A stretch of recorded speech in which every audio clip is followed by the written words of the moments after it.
Auzubillahiminash-shaytanir-rajim. Bismillahir-rahmanir-rahim. Dear students, welcome to today's lecture. And today we are going to start chapter number 34, the magnetic field. अच्छा, इससे जो ये second portion है हमारे पूरे course का। पहले पोर्शन में हमने देखा what is charge and how this charge creates an electric field around it, और फिर इसी इलेक्ट्रिक फील्ड में दूसरा चार्ज जब आता है तो उसके ऊपर फोर्स लगती है। तो हमारा पहला टॉपिक ऑफ डिस्कशन जो था वो था फोर्स को समझना, कि एक चार्ज दूसरी चार्ज पे कितनी फोर्स लगाता है और कैसे फोर्स लगाता है। दूसरे पोर्शन में हमने उसकी इलेक्ट्रिक फील्ड के बारे में बात की, इलेक्ट्रिक फील्ड की स्ट्रेंथ क्या थी और डिफरेंट ज्योमेट्रीज में वो कैसे वेरी करती है। उसके बाद हम पोटेंशियल की तरफ आए कि चार्ज को जब हम मूव करते हैं किसी दूसरी चार्ज की इलेक्ट्रिक फील्ड में तो वो जो वर्क डन करना पड़ता है उस वर्क डन को हमने स्टडी किया, वो बन गया हमारे पास पोटेंशियल। और उसकी भी फिर हमने डिफरेंट ज्योमेट्रीज देखी। पोटेंशियल का यूज़ हमने किया कैपेसिटर्स में, और फिर कैपेसिटर के बाद हमने थोड़ा सा डिस्कस किया कि इलेक्ट्रिक सर्किट कैसे होता है। ये V=IR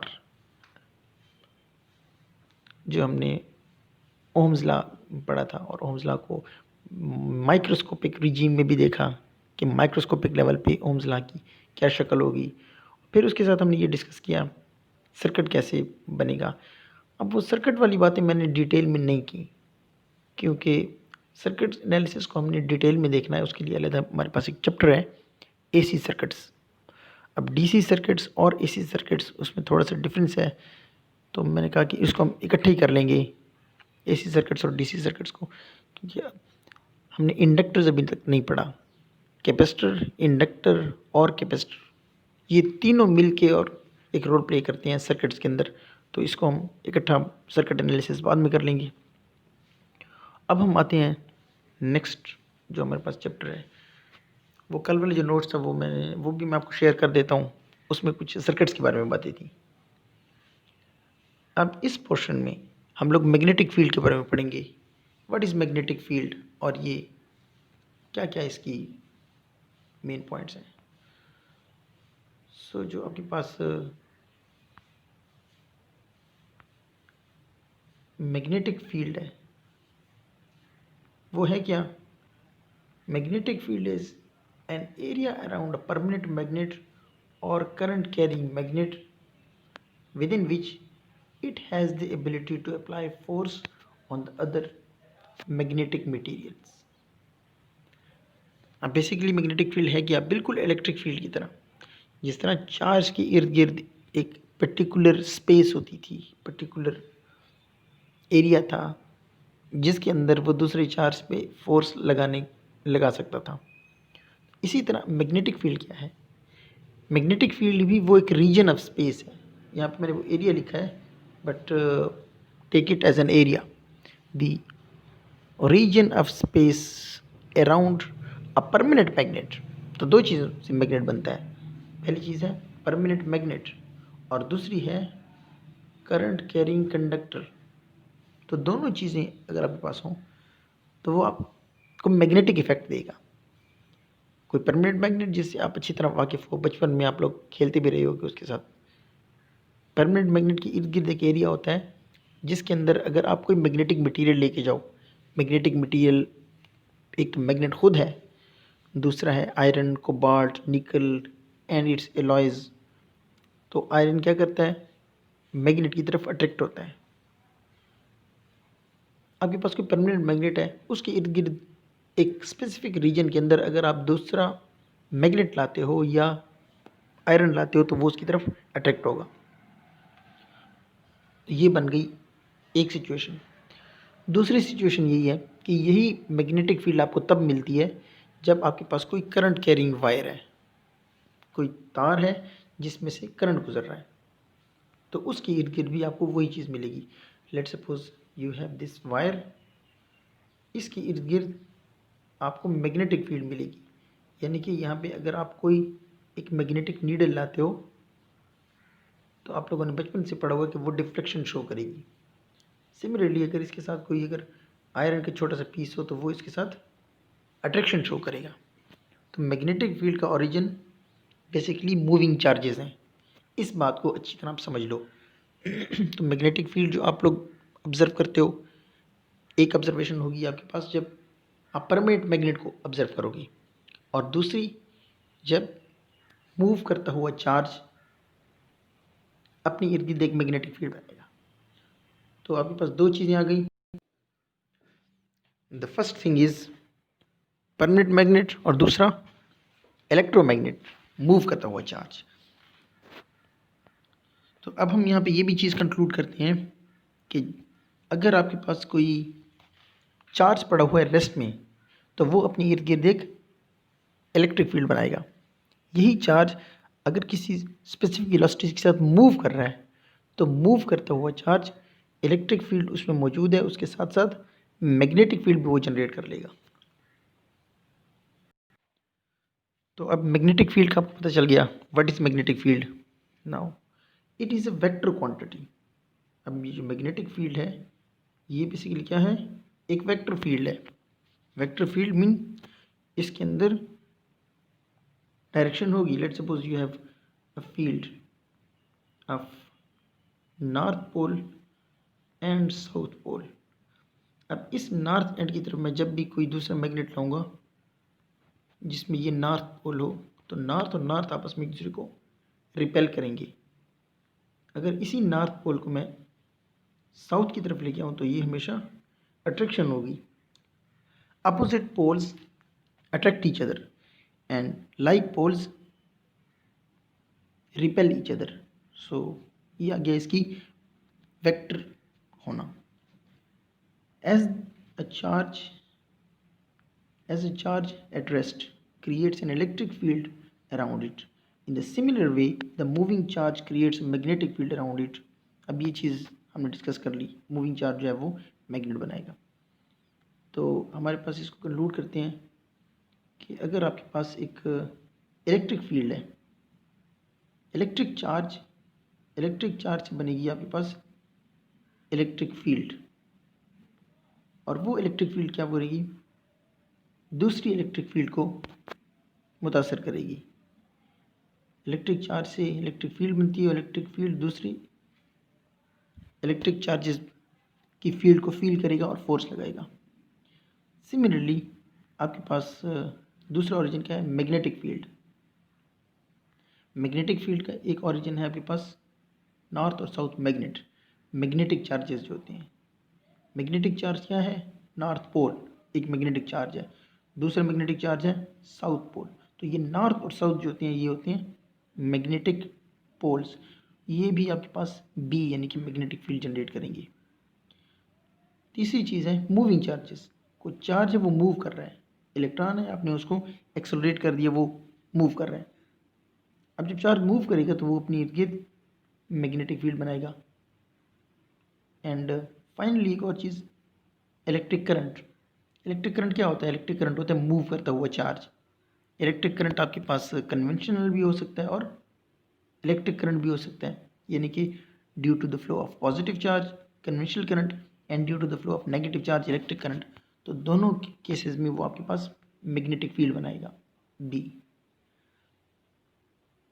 एक और इसमें भी हो सकता है, शायद मैंने मेंशन किया होगा भी, स्पिनिंग इलेक्ट्रॉन आगे आ रहा है। Summing up the whole discussion, अब पूरे डिस्कशन को सम अप करते हैं। The magnetic field B is formed by number 1 magnetic charges, north और साउथ के मैग्नेटिक चार्जेस हैं। दूसरी चीज़, पॉजिटिव और नेगेटिव चार्ज अगर मूव करे, moving charges magnetic field generate करता है। और तीसरी चीज़ इलेक्ट्रिक करंट, ये भी चीज़ हमने डिस्कस कर ली, conventional current as well as electrical current. Finally spinning charges, magnetic movement.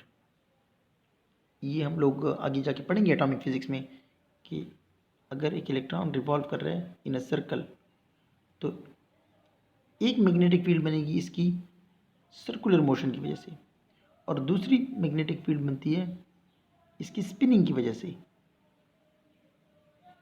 अब जो इसका एक सर्कल है वो काफ़ी ज़्यादा टाइम में ये लगाता है, एक चक्कर लगाते हुए उसको काफ़ी ज़्यादा टाइम लगता है, लेकिन स्पिन करते हुए इससे ज़्यादा टाइम नहीं लगता। तो स्पिन की जो मैग्नेटिक इफेक्ट्स होंगे वो मज़ीद ज़्यादा होंगे as compare to orbital motion. इसको हम आगे जाके देखेंगे। फिलहाल आपको ये बताना मकसूद है कि मैग्नेटिक फील्ड का ओरिजिन स्पिनिंग इलेक्ट्रॉन भी है और ऑर्बिटिंग इलेक्ट्रॉन भी है, यानी कि जब भी कोई चार्ज मूव करता है वो मैग्नेटिक इफेक्ट शो करेगा, और या वो परमानेंट मैग्नेट जिसको आप अक्सर जानते हो। अब जिस तरह आप लोगों ने इलेक्ट्रिक फील्ड पढ़ा था कि कोई भी चार्ज होता है उससे, यानी कि पॉजिटिव चार्ज है तो उससे इलेक्ट्रिक फील्ड लाइंस इमिट होंगी और नेगेटिव चार्ज के अंदर कन्वर्ज होंगी। तो हमने इलेक्ट्रिक फील्ड को कहा था कि ये है बेसिकली इलेक्ट्रिक फील्ड लाइंस का एक कलेक्शन है। सिमिलरली जो मैग्नेटिक फील्ड है वो भी मैग्नेटिक फील्ड लाइंस का एक कलेक्शन है। अब ये मैग्नेटिक फील्ड लाइंस कौन सी होती हैं? मैग्नेटिक फील्ड लाइंस होती हैं जो नॉर्थ पोल से निकलती हैं, इमर्ज करती हैं और साउथ पोल के अंदर डाइवर्ज करेंगी, नॉर्थ पोल से निकल के साउथ पोल की तरफ आएंगी।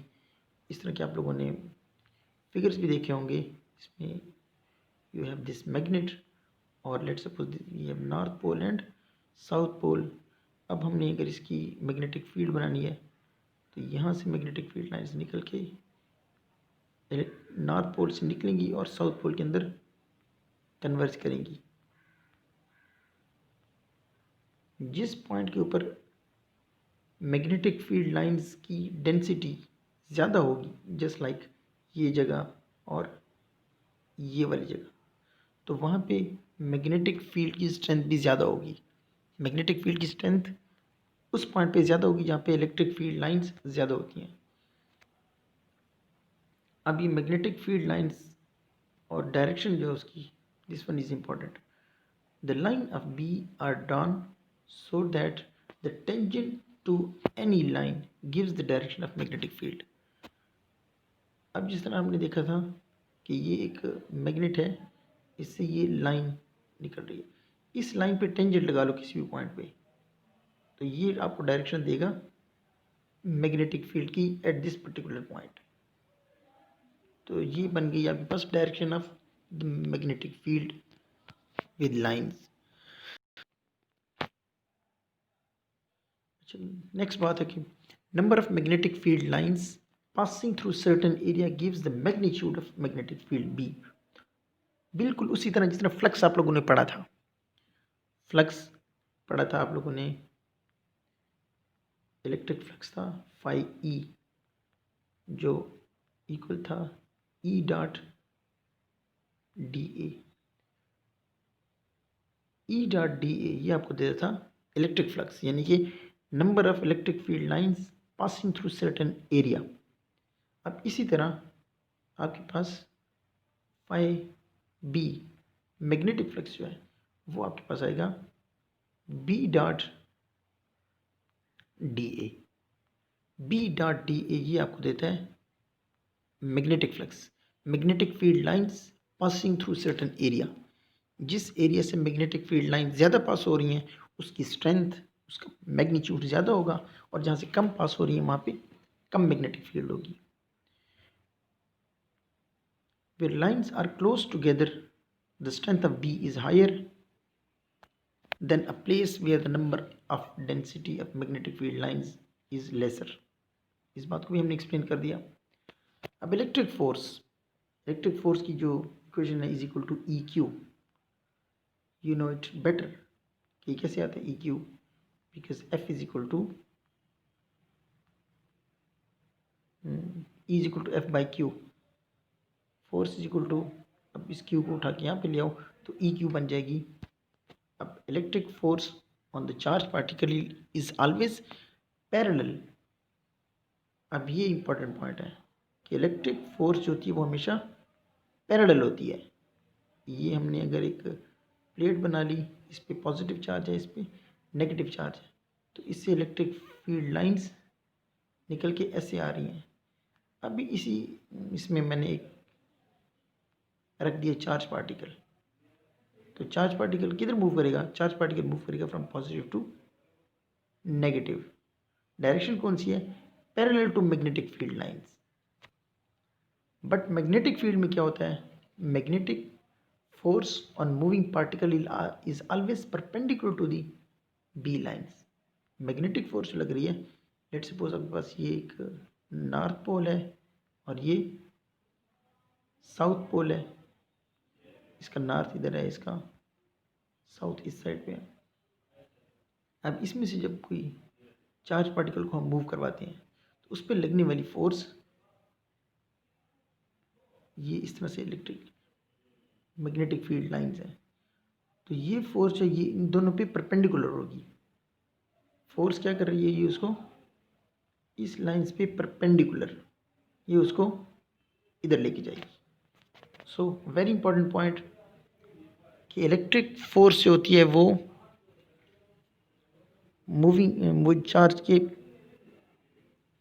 पैरेलल लगती है और मैग्नेटिक फील्ड उसके परपेंडिकुलर लगती है।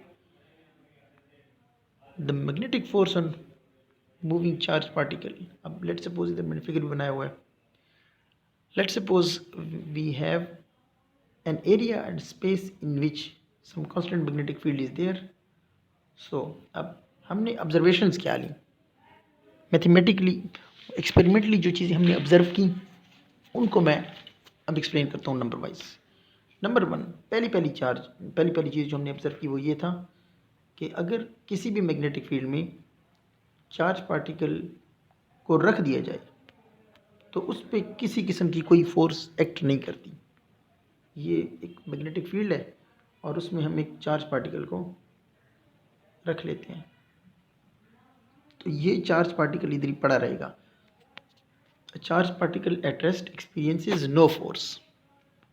दूसरा, if we project a test charge q through a particular point p with velocity v, we observe that the magnetic force always acts perpendicular to the direction of v. अब हमने velocity दी उसको ऐसे, इसी velocity के perpendicular ये बन गई आपके पास direction of north to south. अगर हम इस तरह से एक फिगर बना लें, ये बन गई मैग्नेटिक फील्ड, ये बन गई वेलोसिटी, तो जो वैल्यू फोर्स की वैल्यू वो आएगी perpendicular to this, just like x, y and z, these all will be perpendicular to each other. तो मैग्नेटिक फोर्स जो लग रही होती है वो होती है perpendicular to the direction of v. अब तीसरी चीज़, if we repeat the same experiment with different angles, we find at any case the force on the charged particle is always the right angle to v. किसी भी angle से आप observe करो, let suppose ये आपके पास north and south पोल है, ये डायरेक्शन है बी की, वी को आप इधर लाओ तो एफ इधर होगा, वी को आप यहाँ से लाते हो तो इस पे परपेंडिकुलर आपके पास आएगी फोर्स की डायरेक्शन हमेशा वी की परपेंडिकुलर होगी। एक और चीज़ जो हमने ऑब्जर्व की कि इफ़ वी इज़ पैरेलल और एंटी पैरेलल, अब मूविंग चार्ज है लेकिन वो मैग्नेटिक फील्ड के या पैरेलल है या एंटी पैरेलल है। जस्ट लाइक ये आपके पास north and this is south pole, ये मैग्नेटिक फील्ड है, हमने चार्ज पार्टिकल को उसके अंदर यहाँ रखा, मूव करवाया इस तरह से, तो वो उसके ऊपर किसी किस्म की कोई फोर्स नहीं लगती। या हमने चार्ज पार्टिकल को यहाँ रखा और मूव करवाया इधर एंटी पैरेलल, तो फिर भी उसके ऊपर किसी किस्म की कोई फोर्स अप्लाई नहीं होगी। यानी कि it depends on sine theta. अगर आपके पास ज़ीरो का एंगल आ जाए, theta is equal to zero का एंगल होगा तो फोर्स ज़ीरो, और अगर एंगल आपके पास आ गया 180 का फिर भी zero. if the direction of V is at right angle to the direction of the B, then maximum force is experienced. अब अगर आपके पास सिचुएशन ये बन जाए कि ये डायरेक्शन ऑफ बी है, बिल्कुल इसके परपेंडिकुलर आपके पास वी आ जाए, तो इस केस में ये परपेंडिकुलर आ जाएगा, जो ये भी 90 बन गया, ये भी 90 बन गया, ये बन गई फोर्स की डायरेक्शन, और ये मैक्सिमम फोर्स होगी। मैक्सिमम फोर्स तब आती है जब थीटा 90 का होता है। If magnitude of V is increased then there is a gradual increase in force. अब फोर्स डिपेंड कर रही है वेलोसिटी पे, जितनी ज़्यादा वेलोसिटी उतनी ज़्यादा फोर्स। दूसरे नंबर पे, if the magnitude of magnetic field is increased the magnitude of force also increases. अगर हम बी को इजाफा करते हैं तो बी में भी फिर भी फोर्स में इजाफा होता है। कंबाइनिंग ऑल दीज ऑब्जर्वेशंस, अब ये तमाम हमने ऑब्जर्वेशंस कौन कौन सी दी, अब मैं दोबारा से रिपीट कर देता हूँ ये सारी चीज़ें। अगर मैग्नेटिक फील्ड को बढ़ाएंगे फोर्स बढ़ेगी, अगर चार्ज पार्टिकल की वेलोसिटी को बढ़ाएंगे फिर भी फोर्स बढ़ेगी, अगर दोनों आपस में पैरेलल या एंटी पैरेलल आ गए तो कोई फोर्स नहीं होगी, अगर 90 के एंगल पे आ गए मैक्सिमम फोर्स लगेगी, और अगर कोई चार्ज पार्टिकल हमने रख दिया मैग्नेटिक फील्ड में विदाउट एनी फोर्स तो फिर कोई फोर्स एक्ट नहीं करती। तो इन सब को कंबाइन करके जो इक्वेशन निकलती है F equals Q V B sine of theta, ये आप लोगों ने FSC वगैरह में पढ़ी हुई है, इसका कॉन्सेप्ट आपको होगा। तो इसको हम इस तरह समराइज कर लेते हैं कि F is equal to Q into V cross B. अब V क्रॉस बी है basically vector product, V cross B, यानी कि अगर आपके पास ये B की डायरेक्शन है, ये V की डायरेक्शन है, तो इन दोनों का जो प्रोडक्ट होगा वो होगा परपेंडिकुलर टू दिस बोथ। ये B है और ये आ गया आपके पास, this is your B, this is your B, तो दोनों के ऊपर परपेंडिकुलर कैसे फाइंड करेंगे? From right hand rule, if we curl our fingers from B to V, पहले वेक्टर से दूसरे वेक्टर की तरफ, तो ये थंब की डायरेक्शन होगी वो हम देगी the direction of V cross B। V cross B, that is a cross product of V and magnetic field B. Its direction can be found by using right hand rule, curl the finger, ये सारी वही बात की गई है। तो both जो force बनेगी वो V पे और B पे दोनों पे परपेंडिकुलर रहेगी। As the force is always right angle to the velocity, अब यहाँ पे एक और पॉइंट आ रहा है। अब ये जो फोर्स है ये आपके पास वेलोसिटी के राइट एंगल है, ये आप देख लो यहाँ पे वेलोसिटी अगर इस साइड पे है, ये आपकी वेलोसिटी है, डिस्प्लेसमेंट भी इधर होगी, जिस साइड की वेलोसिटी होती है डिस्प्लेसमेंट भी उसी साइड में होगी। ये मैग्नेटिक फील्ड है और ये फोर्स बन रही है। अब अगर हम इसका वर्क डन लें, work done by magnetic field, तो वर्क डन कितना होता है? Work done is equal to F dot D. अब जो ये डॉट डी आएगा, तो क्योंकि आपके पास फोर्स और वेलोसिटी में एंगल था 90 का, तो फोर्स और डिस्प्लेसमेंट में भी एंगल है 90 का, तो 90 के एंगल पे आपके पास work done will be equal to 0। Work done आ गया 0, यानी कि मैग्नेटिक फील्ड किसी किस्म का कोई वर्क नहीं करती। मैग्नेटिक फील्ड अगर वर्क नहीं करती तो बेसिकली उसने करना क्या है? मैग्नेटिक फील्ड पार्टिकल की वेलोसिटी चेंज नहीं कर सकती। जिस वेलोसिटी के साथ चार्ज पार्टिकल आ रहा है, अगर उसने उस वेलोसिटी में कमी कर दी या ज़्यादती कर दी, तो आप लोगों ने फर्स्ट ईयर में इतनी मैकेनिक्स पढ़ी हुई है कि अगर किसी भी बॉडी जो मूव करती हुई आ रही है उसकी वेलोसिटी को हम चेंज कर दें तो उसकी काइनेटिक एनर्जी चेंज हो जाएगी, 1/2 mv² चेंज हो गई वेलोसिटी अगर ज़्यादा हो जाए। अब वेलोसिटी अगर ज़्यादा हुई है, काइनेटिक एनर्जी भी ज़्यादा हुई है, तो according to law of conservation of energy कोई other form of energy change हुई होगी काइनेटिक एनर्जी में। तो इस ऐसा ऑब्जर्व नहीं होता।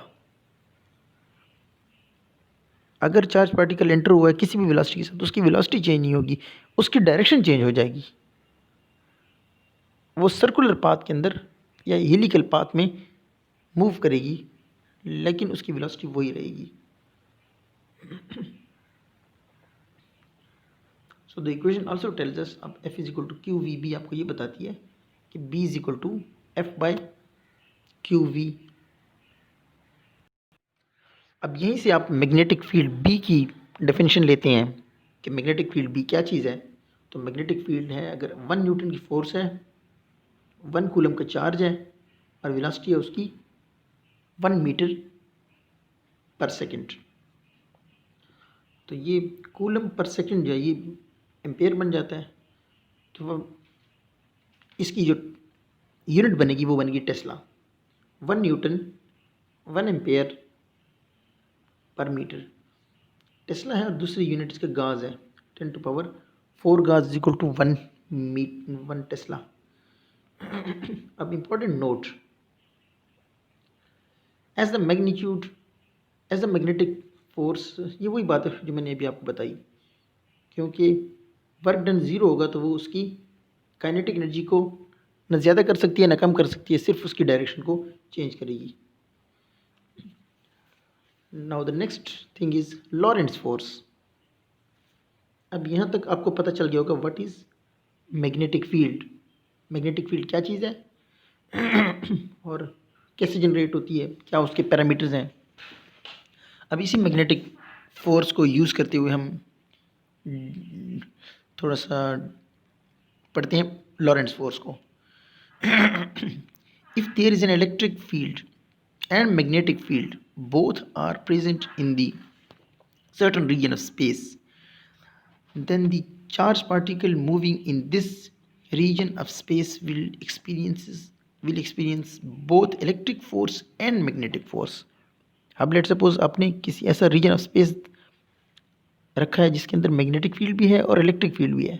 अब चार्ज पार्टिकल को आप उसके अंदर से थ्रो करते हो, चार्ज पार्टिकल मूव करते हुए गुजरता है, या अगर रेस्ट पे भी रख लो तो उसके ऊपर इलेक्ट्रिक फील्ड भी लग रही है और मैग्नेटिक फील्ड भी लग रही है। तो जो रिजल्टेंट इलेक्ट्रिक फील्ड की वजह से इलेक्ट्रिक फोर्स फील करेगा और मैग्नेटिक फील्ड की वजह से मैग्नेटिक फोर्स फील करेगा। तो जो ओवरऑल आपके पास फोर्स आ जाएगी वो होगी Lorentz force. It is the combination of electric field and magnetic field, या इलेक्ट्रिक फोर्स और मैग्नेटिक फोर्स। इलेक्ट्रिक फोर्स होती है ई क्यू और मैग्नेटिक फोर्स होती है QVB. Electric force acts on any charged particle, whether at rest or moving charge, but magnetic force only acts on the moving charge. इसको हम पहले define कर चुके हैं कि अगर वेलोसिटी ज़ीरो होगी तो QV क्रॉस B में V अगर ज़ीरो हो गया तो मैग्नेटिक फोर्स हो जाएगी ज़ीरो। लेकिन अगर कोई भी चार्ज पार्टिकल आप रेस्ट में रख लो किसी इलेक्ट्रिक फील्ड में तो वो फोर्स ई क्यू फील करेगा और उसी फोर्स के डायरेक्शन में एक्सेलरेशन भी प्रोड्यूस होगी उसमें। तो इसका मतलब ये हो गया चार्ज पार्टिकल अगर रेस्ट में है तो वो सिर्फ और सिर्फ इलेक्ट्रिक फील्ड फोर्स फील करेगा, मैग्नेटिक फोर्स फील नहीं करेगा। और मूव करता हुआ चार्ज इलेक्ट्रिक फोर्स भी फील करेगा और मैग्नेटिक फोर्स भी फील करेगा, दोनों।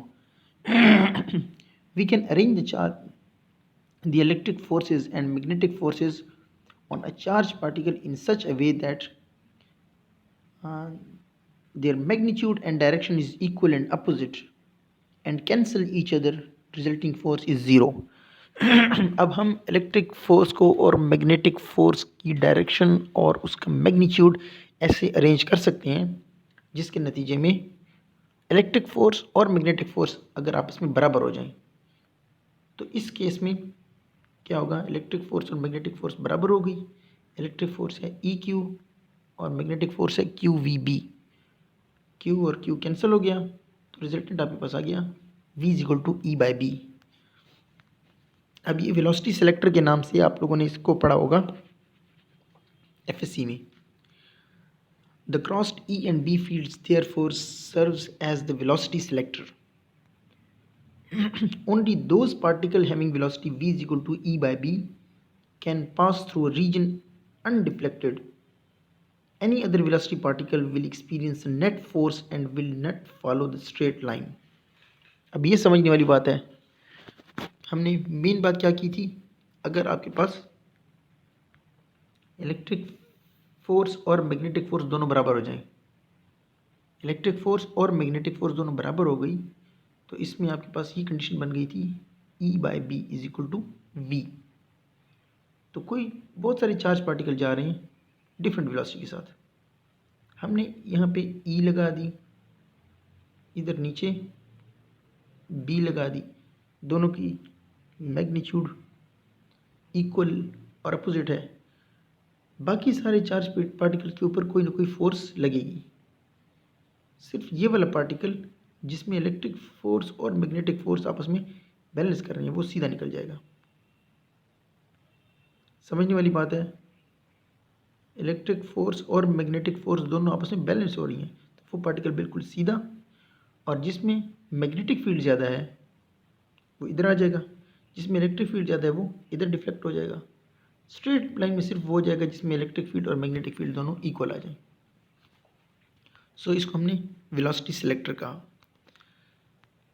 अब ये मेथड यूज़ होता है आपके पास E/M रेशो को फाइंड करने के लिए, जो रदरफोर्ड जे जी थॉमसन ने और रदरफोर्ड ने किया था। E/M रेशो केमिस्ट्री में भी आप फाइंड करते हो, उस E/M रेशो को फाइंड किया जाता है इस तरीके से। This method is also used in mass spectrometer in which ions of different masses are separated. आपके पास कोई कलेक्शन ऑफ आइंस हैं जिसमें लेट सपोज हाइड्रोजन आइन भी है, हाइड्रोजन आइन बन जाएगा आपके पास सिर्फ प्रोटॉन, हीलियम का आइन है वो बन जाएगा अल्फा पार्टिकल, लिथियम का आइन है, इसी तरह क्लोरीन का आइन है, there are so many ions. तो इसको हम क्या करते हैं, सेपरेट करना है हमने। इसको सेपरेट करने के लिए मैस स्पेक्ट्रोमीटर में हम इसको लेके जाएंगे, मैस स्पेक्ट्रोमीटर में वो घूमेगा, और ये साइक्लोट्रॉन वगैरह ये हमने आगे भी पढ़ना है, कल वाला लेक्चर इंशाल्लाह इस पे होगा। तो यहाँ से हमें मिल जाएगा जो भी पार्टिकल अलग अलग हैं उनको हम सेपरेट कर सकते हैं। 32 मिनट्स, लेक्चर काफ़ी लंबा हो गया तो इसको मैं इधर ही कंक्लूड करता हूँ, बाकी की बातें फिर कल करेंगे इंशाल्लाह मैग्नेटिक फील्ड के बारे में। If you have any question feel free to send a voice note. Okay, अल्लाह हाफ़िज़।